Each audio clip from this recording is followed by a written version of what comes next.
Chaque mot que vous dites, chaque pensée que vous nourrissez, chaque émotion que vous montrez et chaque centime que vous dépensez construit la personne que vous êtes. Pas ce que vous dites être, pas ce que vous aimeriez être, mais ce que vous projetez réellement au monde. La plupart des gens vivent sans contrôle sur eux-mêmes, pris dans un cycle d'impulsion et de regret. Ils parlent sans réfléchir, laissent leur esprit les intoxiquer, se noient dans des émotions faibles et gaspillent ce qu'ils ont sans mesurer les conséquences. Et quand le monde ne les respecte pas, ils s'indignent, comme si le respect était un cadeau et non quelque chose à gagner. La maîtrise de soi est ce qui sépare les forts des faibles. Il ne s'agit pas de talent, ni de chance, ni d'intelligence. Il s'agit de contrôler sa bouche avant de dire quelque chose que l'on regrettera plus tard, de former l'esprit comme un soldat, sans le laisser devenir un ennemi, de dompter les émotions avant qu'elles ne ruinent les relations, les opportunités et les décisions, de gérer l'argent avec stratégie, au lieu de le laisser dicter le cours de la vie. Ici, il n'y a pas de place pour les excuses ou le victimisme. Il ne s'agit pas de se sentir mieux, mais d'être meilleur. Et pour cela, le stoïcisme n'est pas seulement une philosophie, c'est une arme. Il n'est pas fait pour les rêveurs qui espèrent que le monde les traitera bien, mais pour ceux qui sont prêts à s'imposer face à la réalité et à prendre le contrôle. Ce qui suit n'est pas de la théorie, c'est de l'entraînement. Huguen, répétez mentalement comment vous réagiriez en cas de crise avant qu'elle ne se produise. Un soldat ne se met pas à aiguiser son épée lorsque l'ennemi est déjà à la porte. Un navigateur n'attend pas que la tempête le frappe pour apprendre à manœuvrer son bateau.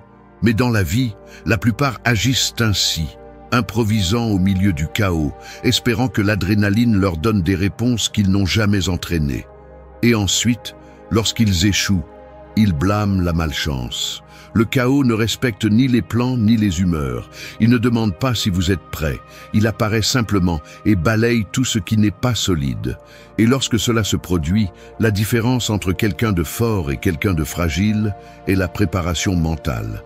Il ne s'agit pas d'optimisme, ni de croire que tout passera. Il s'agit d'anticiper et d'entraîner l'esprit pour que, lorsque le feu arrive, la réaction ne soit pas la panique, mais la stratégie. La philosophie stoïcienne le rend clair. N'attendez pas que la vie soit facile. Ne supposez pas que tout ira bien. Au lieu de cela, répétez mentalement les scénarios qui pourraient se déstabiliser. Pensez aux insultes que vous pourriez recevoir, à la trahison de quelqu'un de proche, à l'échec d'un projet dans lequel vous avez mis tout votre effort. Imaginez que cela se produit, ressentez-le dans votre esprit et décidez, avant que cela n'arrive, comment vous allez réagir. Ne laissez pas la surprise dicter votre comportement. Si le coup arrive et que vous êtes prêt, c'est vous qui le contrôlerez, pas l'inverse. Les faibles attendent que la crise les frappe pour voir comment ils réagissent. Les forts ont déjà été là avant dans leur esprit des centaines de fois. Et lorsque la tempête arrive enfin, ils agissent avec le calme d'un chirurgien en pleine opération. Ils ne crient pas, ils ne paniquent pas, ils ne prennent pas de décisions stupides. Ils savent que le contrôle est le pouvoir, et le pouvoir ne s'improvise pas. Il se forme. Ce principe ne s'applique pas seulement en temps de crise, mais dans le contrôle de chaque aspect de la vie. Celui qui entraîne son esprit maîtrise ses paroles. Celui qui anticipe sa réaction évite d'exploser comme un enfant. Celui qui comprend les risques ne prend pas de décisions financières impulsives. Celui qui se voit sous pression avant qu'elle ne se produise développe une présence inébranlable qui impose le respect. Celui qui se prépare ne se plie jamais, et celui qui ne se plie jamais finit par dominer sa vie. 2. Élimine un mot de plainte de ton vocabulaire pour une semaine. Les mots ne sont pas seulement du bruit, ce sont des commandes qui façonnent ton état d'esprit et ton destin. Si tu parles comme une personne faible, tu penseras comme une personne faible, et tu agiras comme une personne faible. Et s'il y a quelque chose qui affaiblit plus que tout, c'est l'habitude de se plaindre. Les plaintes ne résolvent rien, ne te rendent pas plus fort, ne te rapprochent d'aucune solution. Elles ne servent qu'à une chose, justifier la médiocrité. La plainte est le refuge de ceux qui ont décidé d'abandonner sans l'admettre. C'est le cri silencieux de l'impuissance, une tentative pathétique de faire pitié au monde. Mais le monde ne fonctionne pas comme ça. Personne ne te respecte pour te plaindre. Personne n'admire celui qui passe sa vie à dire que tout est injuste, qu'il est fatigué, qu'il ne peut plus. La différence entre une personne forte et une personne faible ne réside pas dans ce qu'elle affronte, mais dans la manière dont elle répond. Et la première réponse qui définit le caractère est le langage. Si tu veux reprendre le contrôle de ta vie, commence par contrôler ce qui sort de ta bouche. Fais une expérience, choisis un mot de plainte et élimine-le pendant une semaine. Ne dis pas que quelque chose est impossible. Ne dis pas que tu ne peux pas. Ne dis pas que tu es fatigué. Ne dis pas que c'est injuste. À la place, remplace la plainte par l'action. Si quelque chose est difficile, affronte-le. Si quelque chose ne te plaît pas, change-le ou accepte-le sans drame. Si tu ressens le besoin de te plaindre, détends-toi. Respire, trouve une solution ou continue en silence. Cet exercice n'est pas symbolique, c'est une reprogrammation mentale. Parce que si tu ne peux même pas contrôler ce que tu dis, comment vas-tu contrôler autre chose dans ta vie? Les mots que tu choisis déterminent le niveau de respect que tu projettes. Parle comme quelqu'un qui est aux commandes, et peu à peu, tu commenceras à vivre comme tel. Les stoïciens le savaient bien. Se plaindre est une perte de temps et d'énergie. Ne gaspille pas de mots sur ce que tu ne peux pas changer. Ne nourris pas ton auto-apitoiement avec des phrases faibles. Parle avec la clarté et la détermination de quelqu'un qui n'a pas besoin de validation. Et observe comment, en changeant ton langage, ton attitude change aussi. Les plaintes sont comme des trous dans la coque d'un bateau. Chacune d'elles permet de diminuer un peu plus ton potentiel. Bouche la fuite, une semaine sans plainte, action en solitaire, et tu verras ce qui se passe quand tu décides que le seul langage autorisé dans ta vie est celui de la force et de la solution. 3. Écris tes soucis sur un papier et déchire-le à la fin de la journée. L'esprit est un champ de bataille. Chaque jour, des milliers de pensées le traversent comme des armées en guerre, certaines utiles, d'autres destructrices, mais la plupart ne sont que du bruit. Si tu ne les contrôles pas, elles te domineront. Elles te paralysent, te drainent de ton énergie, te plongent dans des soucis inutiles. Le pire, c'est que beaucoup d'entre elles ne sont même pas réelles. Ce sont des problèmes amplifiés par ton propre esprit, des scénarios catastrophiques qui n'arrivent jamais, des fantômes qui n'existent que parce que tu leur donnes du pouvoir. Si tu veux maîtriser ton esprit, tu dois apprendre à le vider. Et l'une des méthodes les plus efficaces est d'écrire. Pas dans une tentative poétique de se défouler, pas avec l'intention de le relire plus tard et de se vautrer dans sa propre misère.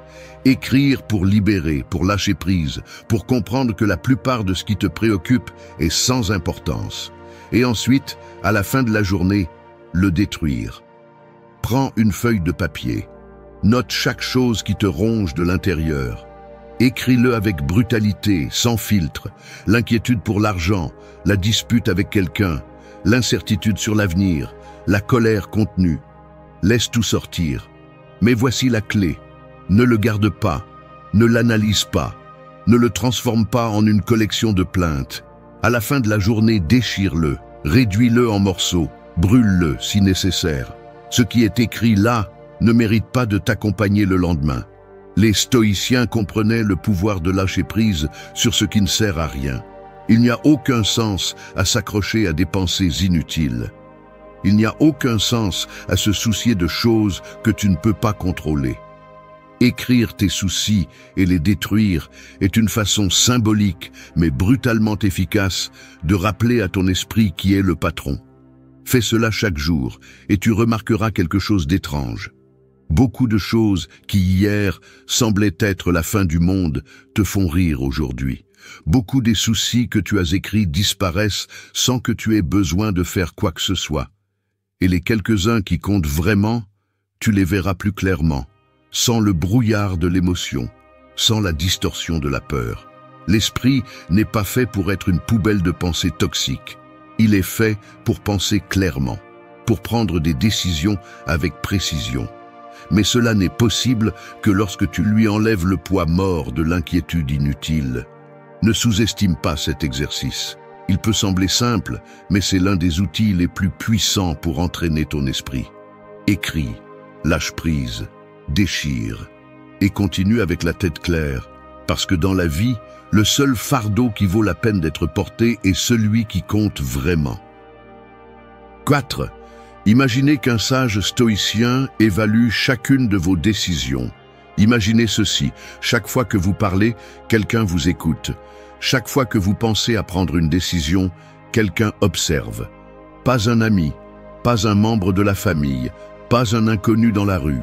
Un sage stoïcien, quelqu'un qui ne se laisse pas emporter par des émotions faibles, qui ne cherche pas de validation, qui ne gaspille pas son temps en trivialité.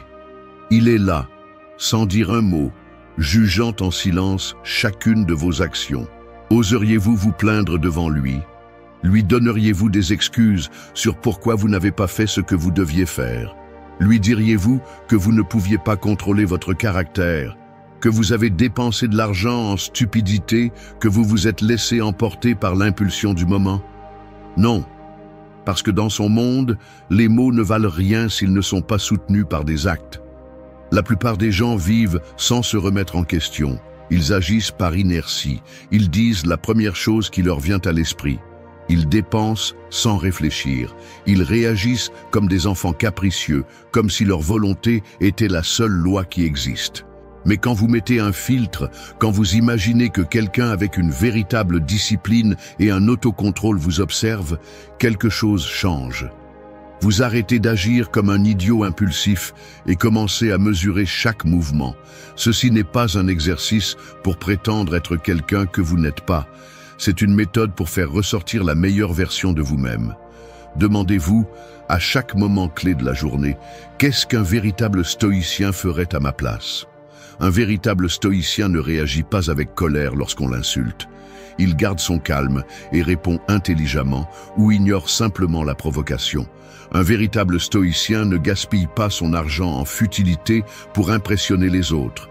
Il utilise ses ressources avec sagesse, investit dans sa croissance, dans son indépendance. Un véritable stoïcien ne permet pas à ses émotions de le dominer. Il ne laisse pas la peur le paralyser, la colère le pousser à faire des bêtises, la paresse lui voler son temps. Vous avez deux options. Continuez à vivre comme si personne ne vous regardait, justifiant chaque erreur, agissant sans contrôle, ou imaginez que chaque pas que vous faites est observé par quelqu'un qui exige le meilleur de vous. Pas comme une punition, mais comme une norme. Le respect ne se mendie pas, il se gagne. Et pour le gagner, vous devez commencer à agir comme quelqu'un qui le mérite.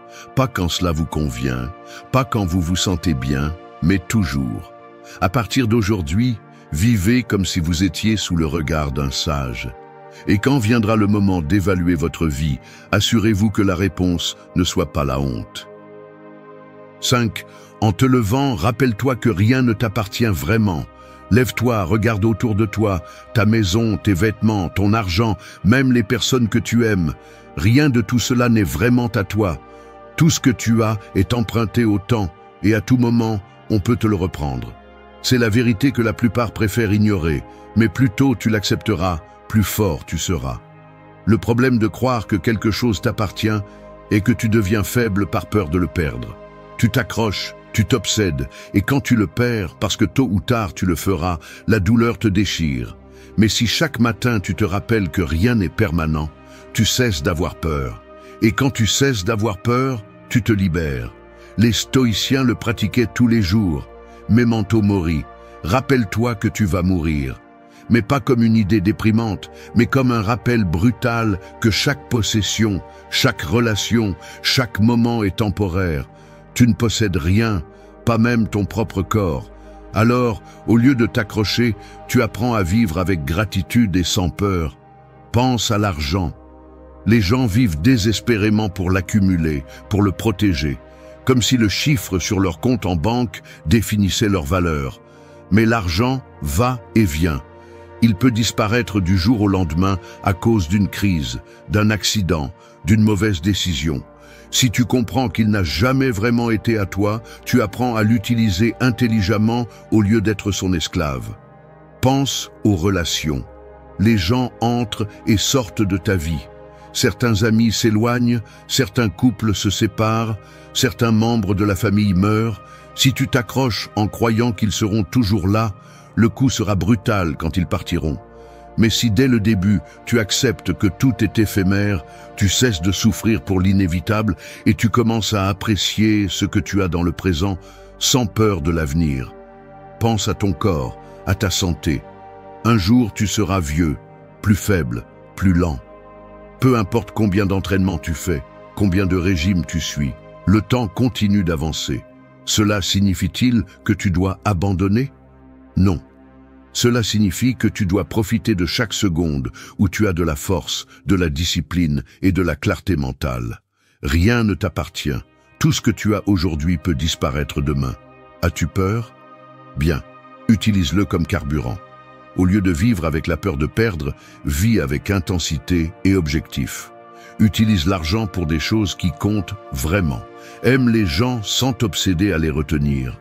Entraîne ton corps parce que tu le peux, non pas parce que tu crois qu'il sera toujours le même. Si tu comprends cela, le monde ne pourra plus te contrôler. Et celui qui n'est contrôlé par rien est véritablement libre. 6. Fais une tâche désagréable comme si tu étais un moine accomplissant un rituel. La plupart des gens font le strict minimum pour éviter l'inconfort. Ils fuient les désagréments, repoussent ce qui est difficile, se plaignent à la moindre effort. Mais ce qu'ils ne comprennent pas, c'est que la discipline ne naît pas du désir, mais de la maîtrise. Et la maîtrise se forge dans la friction, dans la répétition, dans la capacité à faire ce qui doit être fait, qu'on se sente bien ou non. C'est là qu'intervient la mentalité stoïcienne. Transforme l'agréable en une pratique de contrôle, en un test de caractère. Au lieu de voir les tâches désagréables comme une punition, transforme-les en un entraînement, en un rituel qui façonne ta force mentale. Pense à un moine. Il ne se lève pas à l'aube parce qu'il en a envie, il ne médite pas pendant des heures parce qu'il aime ça, il ne jeûne pas parce qu'il aime avoir faim. Il le fait parce qu'il comprend que chacune de ses actions fait partie d'un processus plus grand. Un rite qui renforce son esprit et le distance des impulsions faibles du corps et de l'esprit.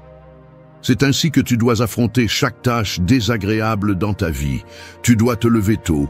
Ne le fais pas en te plaignant, fais-le avec un but, comme si c'était un rituel sacré. Ouvre les yeux, lève-toi sans hésiter, sens le contrôle absolu sur ton corps et ton esprit. Tu dois faire de l'exercice quand tu n'en as pas envie. Ne pense pas à savoir si tu aimes ça ou non. Pense que chaque répétition, chaque goutte de sueur est un test de ta autodiscipline. Comme un moine en formation, chaque effort est une offrande à la maîtrise de soi. Tu dois travailler sur quelque chose de fastidieux. Ne le fais pas comme une victime qui traîne les pieds. Fais-le avec la présence de quelqu'un qui comprend que chaque action compte, que chaque tâche, aussi insignifiante soit-elle, fait partie d'un système de contrôle de soi. Les faibles voient les tâches désagréables comme des punitions. Les forts les voient comme des entraînements. Et voici le secret. Si tu adoptes cette mentalité, ce qui semblait insupportable devient normal. Mieux encore, cela devient une source de fierté. Parce que tandis que les autres évitent la difficulté, tu l'affrontes avec le calme et la détermination d'un guerrier entraîné. Cette méthode n'est pas symbolique, elle est pratique. Chaque fois que tu fais quelque chose de difficile, au lieu de résister, plonge-toi entièrement dedans. Comme si tu étais un moine accomplissant un rite de discipline et de force. Ne pense pas à savoir si c'est agréable ou non. Pense que c'est une opportunité pour te retenir. Les stoïciens comprenaient que le véritable contrôle n'est pas gagné lorsque tout est facile, mais lorsque tu peux regarder la difficulté dans les yeux et faire ce qui doit être fait sans hésiter. Alors, la prochaine fois que tu seras confronté à une tâche désagréable, ne fuis pas, ne te plains pas. Assumez avec la mentalité de quelqu'un qui ne se plie pas à l'inconfort. Fais de chaque effort un rituel. Et quand les autres chercheront des excuses, tu seras trop occupé à renforcer ton caractère. 7. Fais comme si aujourd'hui était ton dernier jour de vie et observe comment tes décisions changent. Chaque jour qui passe est un jour de moins sur l'horloge de la vie. Il n'y a pas de deuxième chance, pas de rediffusion, pas de garantie sur le temps qu'il reste. Pourtant, la plupart agissent comme s'ils étaient immortels, comme s'il y avait toujours un lendemain pour faire ce qui compte vraiment. Ils continuent à repousser les décisions, à accumuler des regrets et à perdre du temps en futilité sans sens. Les stoïciens l'ont mieux compris que quiconque. Memento mori, souviens-toi que tu vas mourir. Non pas comme une pensée dépressive, mais comme l'outil le plus puissant pour prendre le contrôle de sa vie. Rien ne renforce plus l'esprit que d'accepter la réalité de la mort et de l'utiliser comme carburant. Car lorsque la mort cesse d'être un concept lointain et devient une certitude tangible, toutes les distractions disparaissent. La fierté devient insignifiante, les rancunes perdent de leur poids, la procrastination cesse d'être une option. En vivant avec la conscience que chaque jour peut être le dernier, les excuses sont éliminées. Il n'y a pas de place pour des plaintes absurdes, ni pour des drames sans sens. L'esprit se concentre sur ce qui vaut vraiment la peine, avancer, apprendre, renforcer le caractère, faire ce qu'il faut faire sans attendre un moment parfait. L'urgence de vivre remplace le confort de la paresse. La plupart se noient dans des soucis inutiles, accordant de l'importance à des choses qui n'ajoutent rien. Ils sont paralysés par la peur, distraits par des problèmes insignifiants, consumés par des rancunes qui ne mènent nulle part. Mais celui qui comprend la brièveté de la vie agit avec détermination. Il ne gaspille pas d'énergie sur ce qu'il ne peut pas contrôler. Il ne se laisse pas emporter par des émotions faibles. Il ne gaspille pas d'opportunités. Vivre avec l'idée que ce pourrait être le dernier jour transforme chaque décision. On cesse d'attendre l'approbation des autres. On cesse d'avoir peur de l'échec. On abandonne le désir de se conformer à des normes vides. La vie est vécue avec intensité, avec direction, avec un but. Memento mori n'est pas seulement une phrase, c'est un principe qui filtre ce qui est inutile et renforce ce qui compte. Celui qui le pratique ne perd pas de temps en plaintes ni en excuses. Il ne se laisse pas dominer par la peur. Il ne repousse pas ce qu'il doit faire. Il vit avec la clarté que chaque seconde compte et agit en conséquence. Le temps ne prévient pas quand il se termine. La différence entre ceux qui laissent une empreinte et ceux qui disparaissent sans laisser de traces réside dans qui comprend cette vérité et l'utilise à son avantage. 8. Dors sur le sol. Une nuit pour te rappeler que tu peux t'adapter à tout. Le confort est un piège. Plus on en profite, plus la vie sans lui devient difficile. Le confort ramollit le corps, affaiblit l'esprit et érode le caractère. Celui qui n'a connu que la chaleur d'un lit et la sécurité d'une routine sans surprise devient esclave de la peur de l'inconfort. Les stoïciens comprenaient que la seule façon d'être vraiment fort était de s'exposer à l'adversité avant que la vie ne l'impose. Ils n'attendaient pas la pénurie pour apprendre à vivre avec peu, ni la crise pour entraîner la résistance. Ils pratiquaient la dureté, volontairement, pour que lorsque le véritable coup arrive, ils ne soient pas trouvés faibles. Dormir sur le sol une nuit n'est pas un sacrifice, c'est un entraînement. Le corps protestera. Il ressentira la dureté du sol, le manque d'abri, le choc contre l'absence de confort.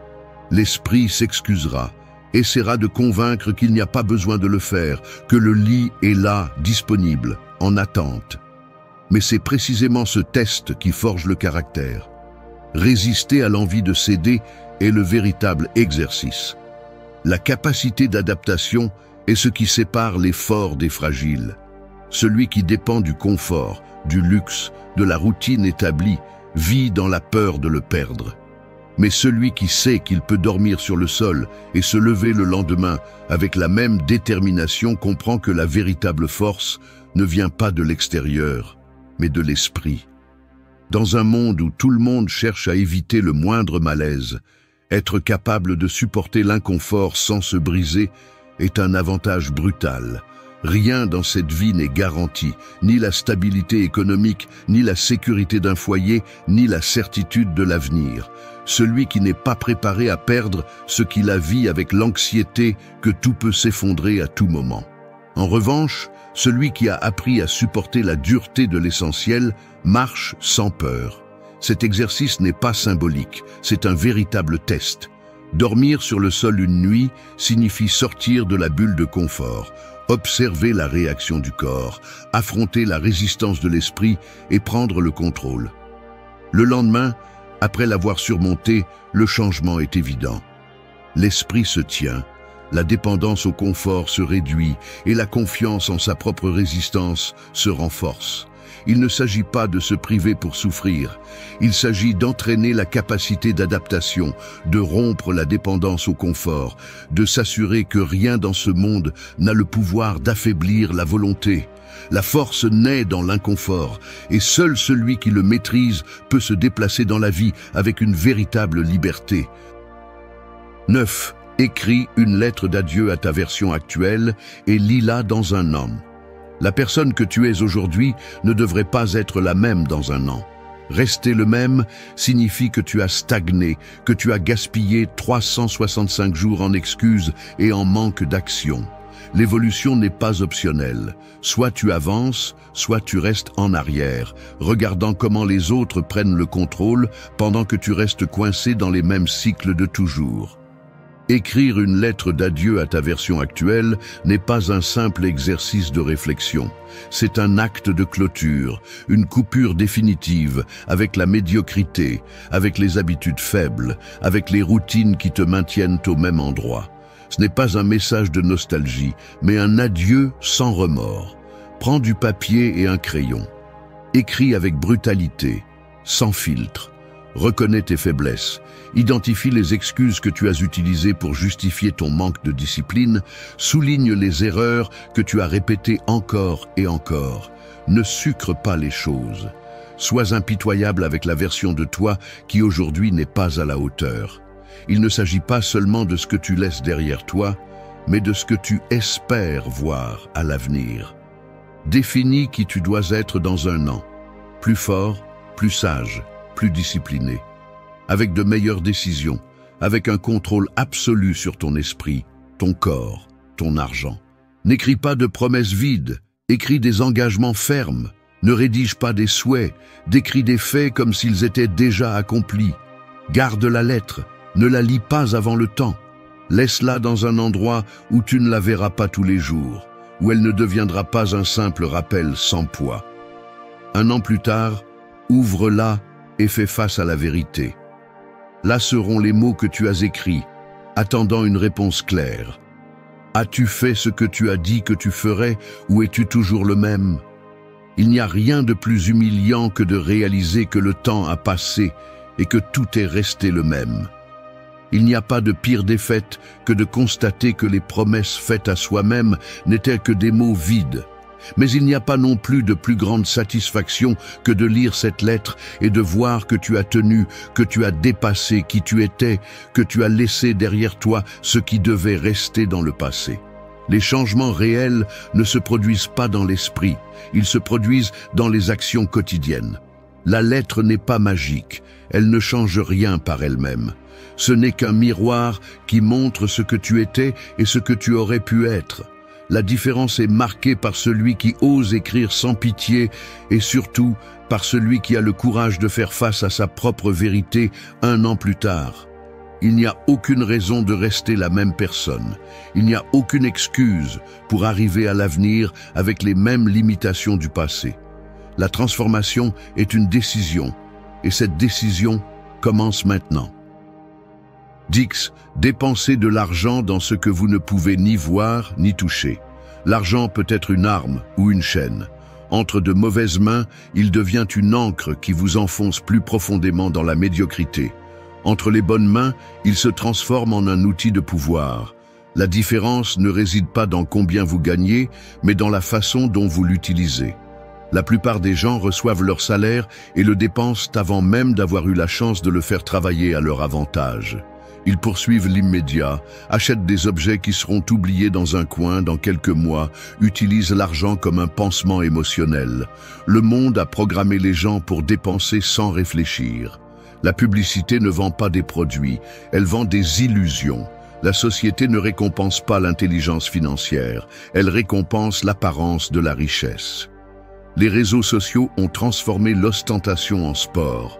Et le résultat est que les gens poursuivent des symboles de succès au lieu de construire un véritable succès. Peu importe combien d'argent passe entre leurs mains, ils finiront toujours de la même façon, pris dans le cycle de gagner et de dépenser sans but. Mais l'argent bien dirigé a le pouvoir de changer une vie. Il ne s'agit pas de l'accumuler de manière obsessionnelle, ni de vivre dans la peur de le dépenser. Il s'agit de l'utiliser dans ce que l'on ne peut ni voir ni toucher, dans ce qui ne disparaît pas avec le temps, dans ce qui construit une version de vous-même plus forte, plus capable et plus libre.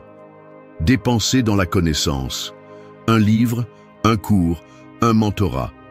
Il n'y a pas d'investissement plus puissant que celui que l'on fait dans l'esprit. La différence entre quelqu'un qui avance et quelqu'un qui stagne réside presque toujours dans ce qu'ils savent. Alors que certains dépensent dans des plaisirs éphémères, d'autres investissent dans des informations qui leur ouvriront plus de portes à l'avenir. Dépensez dans les expériences. Quelque chose qui défie votre esprit et votre corps. Quelque chose qui vous sort de la routine. Les objets perdent de la valeur avec le temps, mais une expérience bien choisie peut redéfinir qui vous êtes. Un voyage, une compétition, un défi personnel, n'importe quoi qui vous fait sortir de votre bulle. Dépensez dans votre avenir, investissez dans ce qui vous donnera plus d'options, plus de liberté. Apprenez à faire travailler l'argent pour vous, au lieu de passer toute votre vie à travailler pour lui. La plupart des gens restent pris dans le cycle de survie mois après mois, mais ceux qui maîtrisent cela construisent une réalité où ils ne dépendent de personne. Le respect ne se gagne pas avec des biens matériels. Il se gagne avec la capacité de contrôler son propre destin. Celui qui sait gérer son argent intelligemment ne sera jamais un esclave du système. Il ne sera jamais obligé de vendre son temps au plus offrant. Dépensez dans ce que vous ne pouvez ni voir ni toucher, car c'est là que se trouve le véritable pouvoir. La différence entre celui qui a le contrôle sur sa vie et celui qui ne l'a pas réside dans la façon dont il utilise son argent. Et celui qui maîtrise son argent maîtrise son destin. Merci d'être resté jusqu'à la fin de la vidéo. Si vous avez tout vu, commentez « Je suis stoïcien » comme notre signe secret, indiquant que vous êtes un véritable apprenant du stoïcisme. N'oubliez pas de vous abonner et de liker la vidéo si elle vous a plu. Rendez-vous dans la prochaine vidéo et rappelez-vous, continuez à cultiver votre esprit stoïque.